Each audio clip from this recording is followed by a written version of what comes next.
करेंगे राहुल गांधी। पाक गोलीबारी प्रभावित इलाकों का दौरा करेंगे राहुल गांधी। पीड़ित परिवारों से भी मिलेंगे राहुल गांधी। पहलगाम हमले के बाद राहुल का दूसरा दौरा जम्मू कश्मीर का है। तो इस वक्त की बड़ी खबर आपको बता दें कि कल पुंछ का दौरा करेंगे राहुल गांधी। पाक गोलीबारी से प्रभावित इलाकों का दौरा करेंगे राहुल।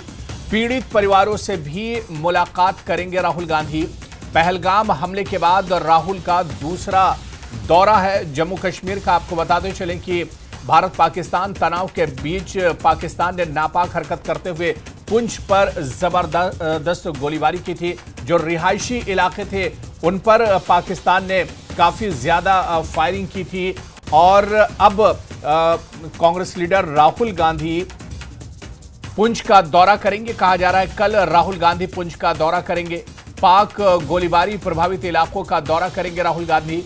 पीड़ित परिवारों से राहुल गांधी मुलाकात करेंगे। पहलगाम हमले के बाद राहुल का दूसरा दौरा है।